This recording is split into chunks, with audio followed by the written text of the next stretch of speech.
Il est 19h50, bonsoir à tous. Voici les titres de l'actualité de ce mercredi. La politique justement et la colère des populations de l'Est Cameroun, elles ont barré la voie ce jour en signe de protestation contre les nombreux délestages enregistrés.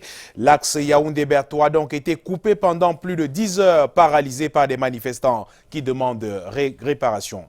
Premier coup de philosophie pour les élèves des classes de seconde. La nouvelle réforme de l'enseignement secondaire prend corps et est en application dans les lycées et collèges du pays.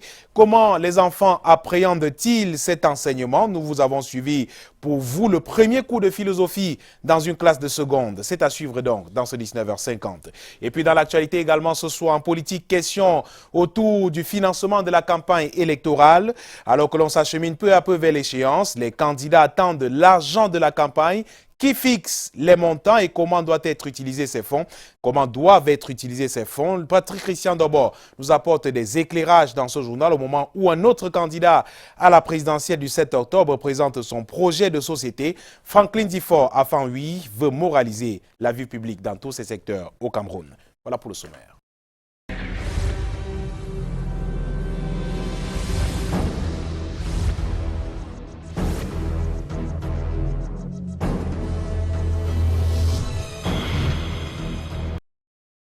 Bienvenue au 19h50. Un réseau de 6 présumés trafiquants d'écailles de pangolin géants vient d'être démantelé. Les 6 trafiquants d'écailles de pangolin s'apprêtaient à exporter illégalement vers le Nigeria plus de 718 kg d'écailles de pangolin. C'est un pas de plus franchi dans la protection des espèces fauniques menacées d'extinction au Cameroun. Inès Daniel Ondambala nous livre les détails. Ces hommes sont des présumés trafiquants d'écailles de pangolin. Ils ont été interpellés par les responsables des forêts et de la faune avec le concours de l'ONG LAGA et la police judiciaire. Ce groupe de 6 présumés trafiquants d'écailles de pangolin a été démantelé alors qu'ils tentaient de vendre les 800 kg d'écailles de pangolin saisies.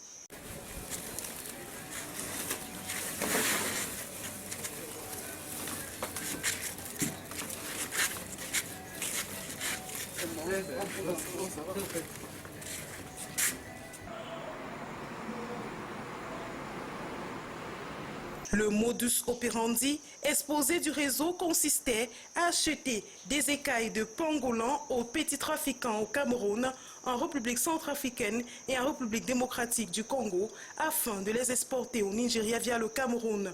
Une fois au Nigeria, ces écailles de pangolin sont amassées pour exportation illégale. L'opération, qui aboutit à la saisie de 718 kg d'écailles de pangolin, a été menée avec l'assistance technique de l'AGA, une ONG qui aide le gouvernement camerounais dans la lutte contre la criminalité faunique et la mise en application effective des lois sur les animaux sauvages dans le pays.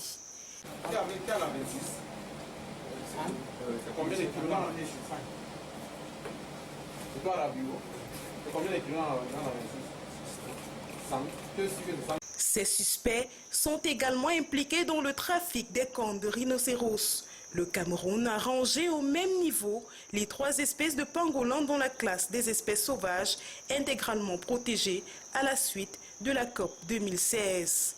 Il convient de noter qu'en janvier 2017, 2 ressortissants chinois ont été arrêtés avec plus de 5 tonnes d'écailles de pangolin qui étaient sur le point d'être exportées illégalement.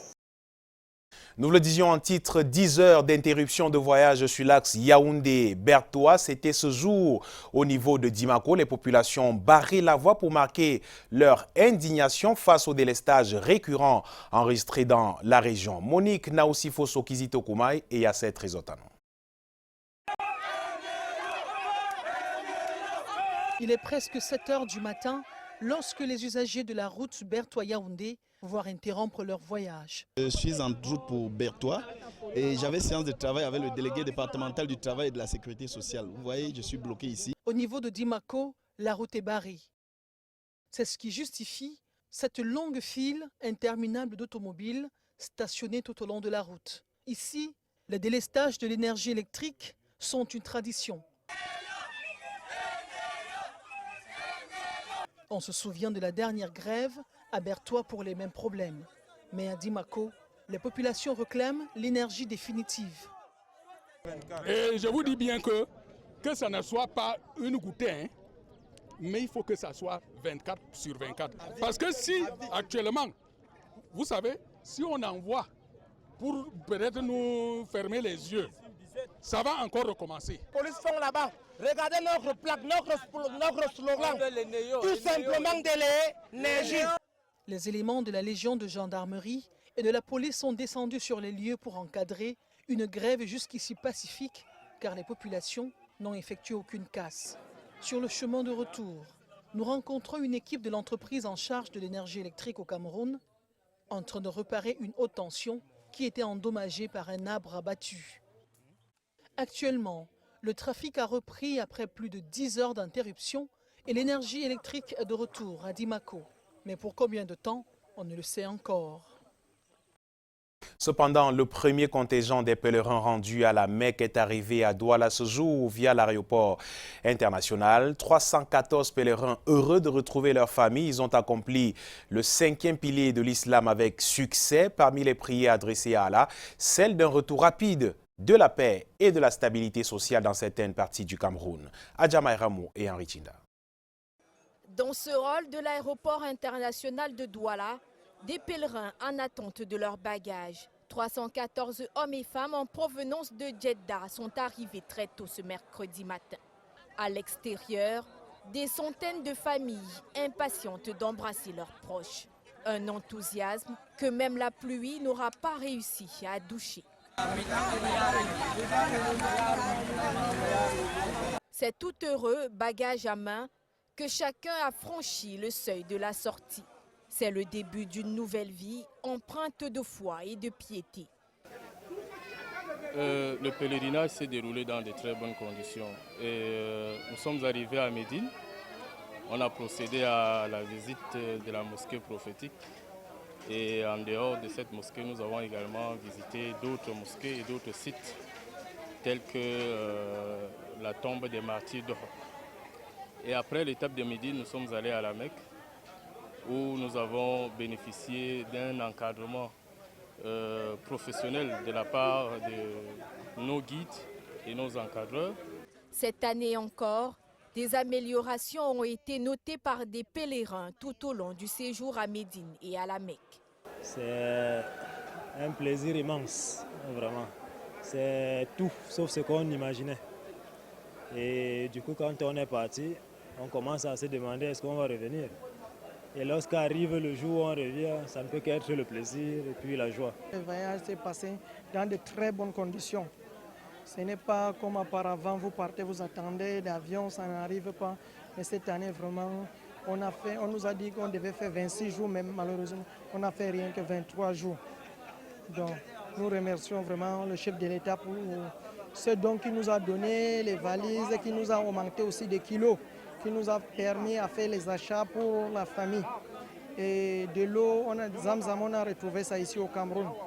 Vraiment, nous le remercions vraiment pour tout ça. Et j'ai aussi une personne spéciale à remercier, son Excellence l'ambassadeur de l'UNICEF, M. Emmanuel Chatoué, qui m'a permis de faire ce voyage. 2 autres rotations en provenance de Jeddah pour Douala sont prévues jeudi et vendredi.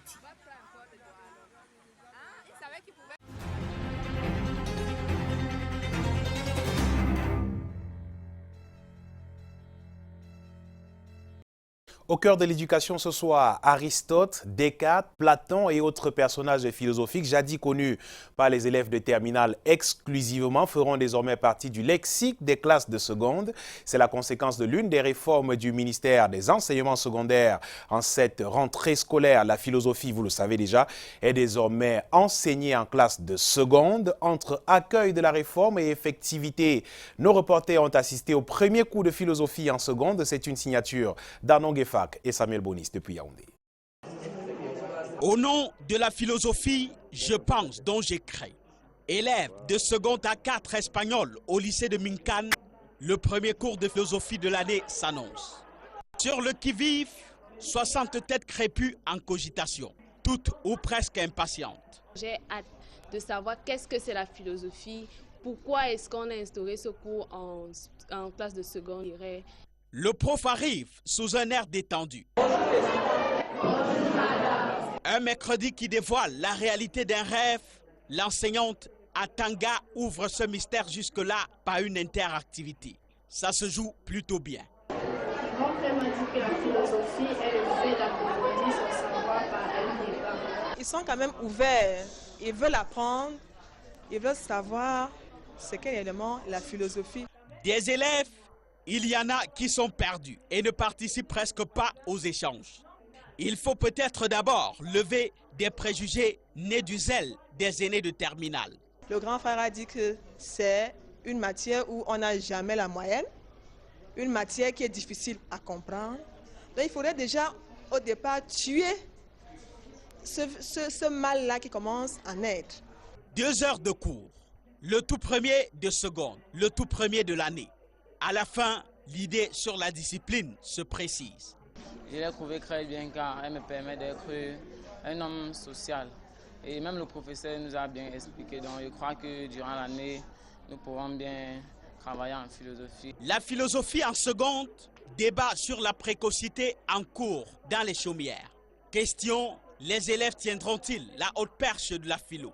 Ils ne font pas de la philosophie, ils font l'initiation à la philosophie. Le discours qu'ils tiennent aux élèves de terminale ne doit pas être le même que celui qu'ils vont tenir aux élèves de seconde. Même si entre les élèves de seconde et la philosophie, une histoire d'amour se dessine. Quels moyens de locomotion utilisent vos enfants pour aller et venir de l'école? Une panoplie de choix s'offre aux parents en cette rentrée scolaire, entre ceux qui préfèrent les transporter par eux-mêmes pour l'école, question d'assurer leur sécurité. D'autres utilisent des cas de transport affrétés par les écoles, mais qui coûtent parfois excessivement cher. La dernière catégorie va et revient de l'école en taxi ou à moto. Monique Naossi-Fosso et Marius Kossou ont parcouru quelques établissements et parkings d'école. Voici le reportage. 12h45, l'on embarque dans le taxi de Michel Tallard. Nous sommes à l'école de la CNPS à Bonanjo-Douala. Il a la charge de transporter ses enfants à l'aller comme au retour de l'école. Les enfants, vous savez que c'est pas une tâche déjà facile. Donc, comme par exemple aujourd'hui, ils sont sortis à midi. Déjà à 11h45, il faut être là. Il faut les attraper dans la salle de classe. Parce que dès qu'ils sortent là, c'est le jeu, ils vont partout. Bon, aujourd'hui, je suis arrivé à 12h10. Ça m'a trop pris du temps pour les retrouver. Parfois même j'ai pitié de ces enfants, les réveiller à 5h, les apprêter. Il faut qu'à 5h30, 5h45 maximum, vous soyez en route pour éviter les embouteillages. Parce que nous-mêmes, nous sortons de l'Orwaba pour ici. Pour le même exercice, certains parents préfèrent mobiliser leur propre véhicule pour le transport de leur progéniture. Nous prenons l'initiative de chercher nous-mêmes les enfants à l'école parce que là, ça fait beaucoup plus de sécurité. Un problème de fiabilité, on a beaucoup de problèmes. Tout le temps, il y a des problèmes de crimes rituels. On voit les enfants qu'on détourne, on voit les têtes tranchées, comme récemment, là, on a vu. On ne peut pas faire confiance à un transporteur, à moins que ce soit le transport de l'école, mais c'est plus rassurant de venir personnellement prendre l'enfant. D'autres enfants sont confiés aux engins à 2 roues. À l'entrée de cette école primaire située à Bali, un quartier de Douala, les mototaximens attendent de transporter les élèves à la sortie des classes. Mais la grand-mère du petit Adrien préfère le ramener d'elle-même à la maison. Les raisons évoquées sont quasiment les mêmes. Je préfère le faire moi-même par prudence. Parce qu'en ce moment, ce n'est pas prudent d'envoyer les étrangers chercher des enfants. Quand je ne viens pas, sa maman vient le chercher parce que c'est mon petit-fils. Un bus scolaire est apprêté par cette école pour résoudre le problème de ponctualité et de sécurité. Beaucoup d'enfants n'habitent malheureusement pas à côté de l'école. Et nous avons pensé que le meilleur moyen de leur permettre d'arriver à l'heure à l'école, c'était de leur faciliter cette tâche-là. Donc il y a le facteur de la ponctualité qui justifie cela, mais aussi celui de la sécurité. Sans voiture et sans moto, d'autres vont à l'école et rentrent par leurs propres moyens. Bien, bon courage à tous. C'est la nation camerounaise reconnaissante à l'éditeur du livre pour le libéralisme communautaire de Paul Biya. Pierre-Marcel Favre a été fait commandeur de l'ordre et de la valeur hier à Yaoundé au nom du chef de l'État. Sa décoration lui a été remise par le ministre des Arts et de la Culture le temps d'une cérémonie marquée par la présence de nombreux hommes de culture. Delphine Fonkoutene et Serge Alonzibo. L'hommage et la reconnaissance de la nation camerounaise à Pierre Marcel Favre, l'éditeur de l'ouvrage pour le libéralisme communautaire, est honoré ce 4 septembre à Yaoundé. Au nom du président de la République et en vertu des pouvoirs qui nous sont conférés, nous vous faisons commandeur de l'ordre de la valeur.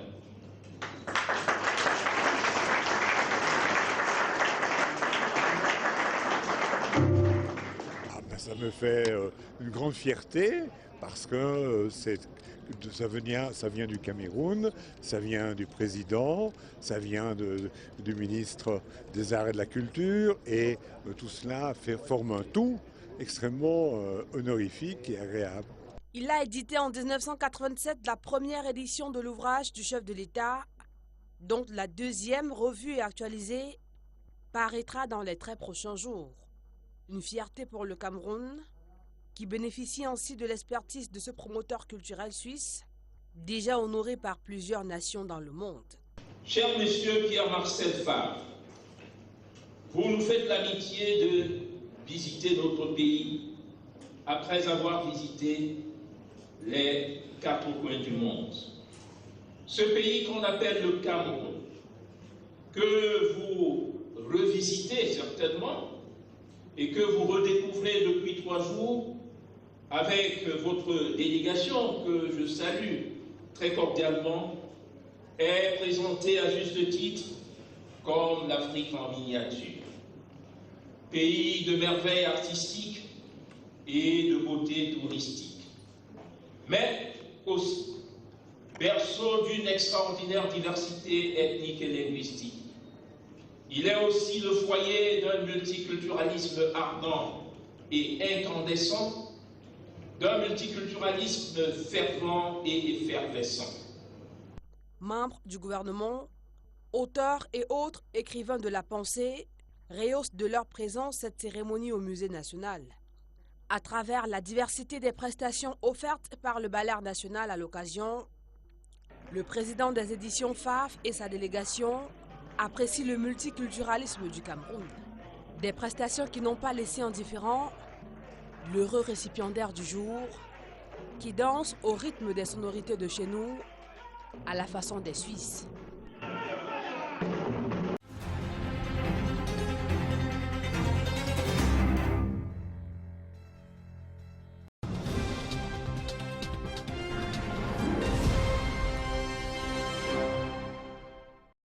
La politique à présent présidentielle 2018, le candidat du mouvement citoyen national camerounais décline en 7 grands projets son projet de société. Le pasteur Franklin Difo Afanui a, au cours d'une conférence de presse à Douala, précisé sa volonté d'œuvrer au soir du 7 octobre pour la moralisation tous azimuts du pays. La digitalisation et la numérisation du système éducatif, l'industrialisation à grands capitaux sont entre autres points de son programme politique. L'homme de Dieu déclare aussi qu'avec lui comme chef de l'État, l'artiste devra vivre de son art. Patrick Ngwanya et Joseph Wapon. Le projet de société du candidat à la présidentielle Franklin Difo Afanui est connu. Il se décline en 7 grands points, comprenant les réformes institutionnelles, le modèle éducatif, le sport, la culture, mais surtout la religion. Le temps de Dieu a sonné pour le changement. Voilà. Parce que pour changer, ce n'est pas une transition, c'est pour vraiment venir en œuvre, pour s'établir et former un gouvernement qui va vraiment établir une gouvernance qui va demeurer pour toute la vie de cette nation. La condition de la femme occupe une place de choix dans le projet de société du pasteur Difo. Quand vous regardez dans beaucoup de pays au gouvernement intelligent, les femmes jouent toujours de très grands rôles, mais toujours derrière. Mais nous, on va leur projeter de leur jouer en première classe dans notre gouvernement, à former bien les femmes pour qu'ils peuvent vraiment travailler dans les positions très stratégiques dans notre société, parce que les femmes sont très patientes. Ils peuvent faire beaucoup de choses. Le candidat du mouvement citoyen national camerounais, entendé MCNC, a profité également de cette conférence de presse pour se positionner comme étant le candidat de Dieu en route pour la présidentielle auréolé d'une mission messianique.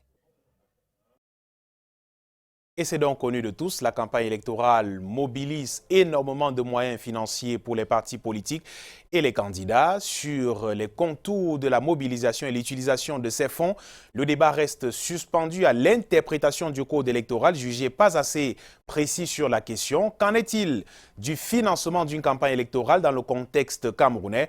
Patrick Christian Dobo et Henri Tchinda sont allés à la rencontre d'un homme de droit pour une tentative d'explication.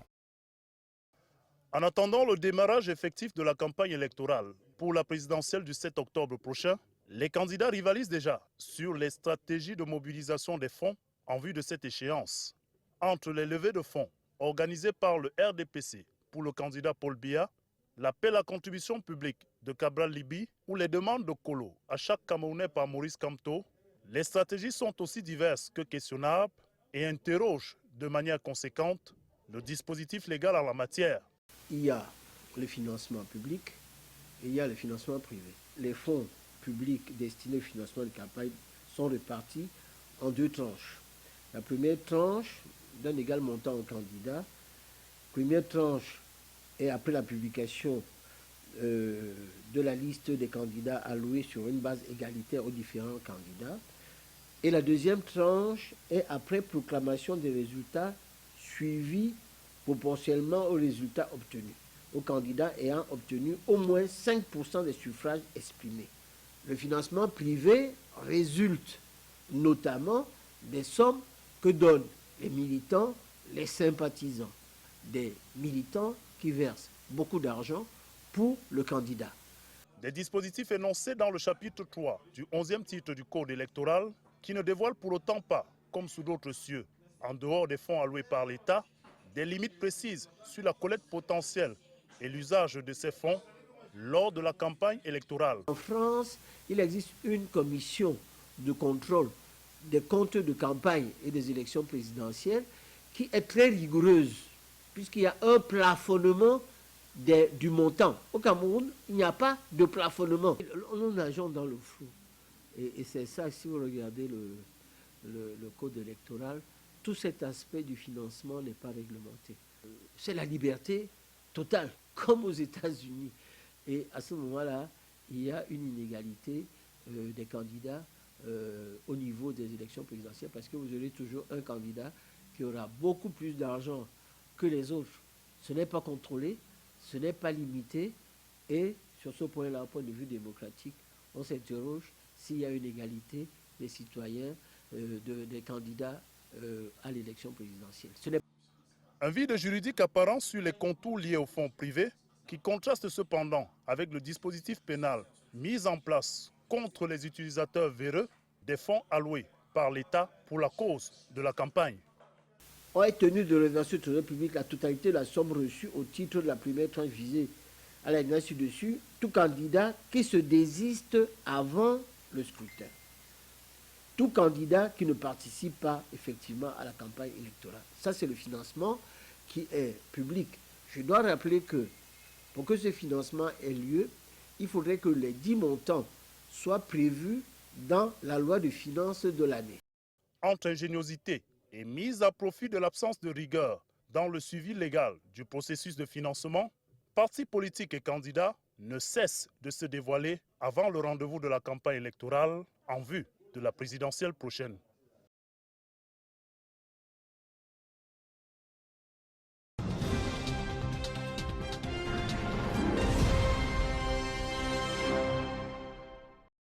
De la réclame au bas de ce journal avec Nextel Cameroun qui soulage les souffrances de ses abonnés.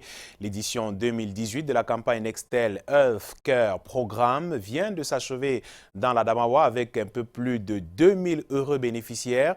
L'entreprise de téléphonie mobile a allié cette campagne gratuite de santé, alliés à cette campagne, plusieurs activités aussi importantes. Ceci dans une demi-douzaine de villes et campagnes de la région Château d'Eau du Cameroun. Appréciez ce reportage d'Eringele. Nextel, au chevet de ses fidèles abonnés de Mbonkim, Bandam, Ngati, Djekie, Mayodarle, Bagno, Ngaoundal et Tibati. La meilleure couverture réseau au Cameroun, meilleur réseau 3G et bientôt 4G, vole au secours de ses consommateurs dans le cadre de la campagne Nextel Healthcare Programme Adamawa 2018. C'est un programme qui cadre très bien avec l'esprit de la structure et surtout notre projet.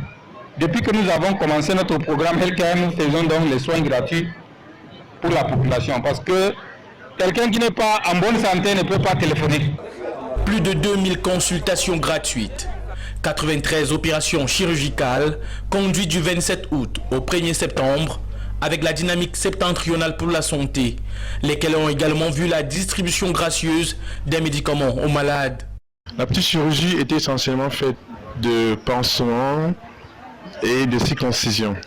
Nous avons pu faire 72 cas de circoncision au cours de la campagne de santé, ce qui pour nous est un véritable chiffre record. L'entreprise citoyenne démontre ainsi qu'elle prend soin de ses clients, chaque jour plus nombreux. Je dirais seulement tout simplement merci Nextel.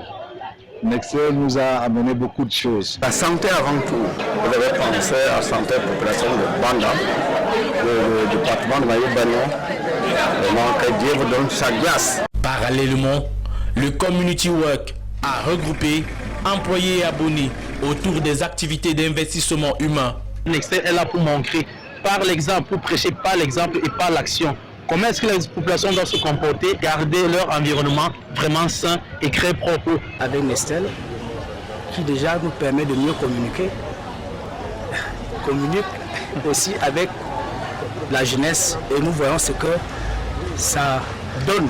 85% du territoire camerounais est rural et c'est ici que Nextel bat tous les records d'ancrage grâce à ses tarifs concurrentiels et une qualité de communication appréciée par tous.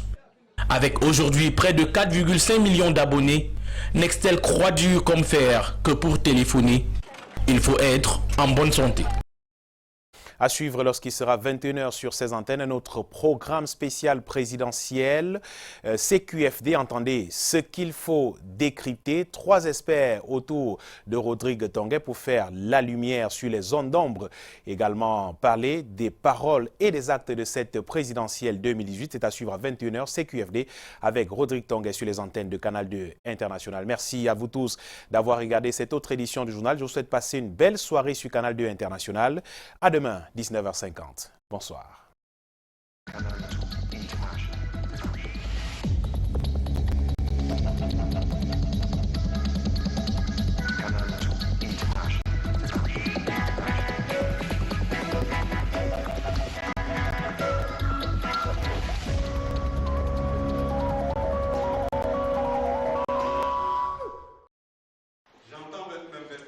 En famille, enseignants et dirigeants de l'Institut supérieur de technologie appliquée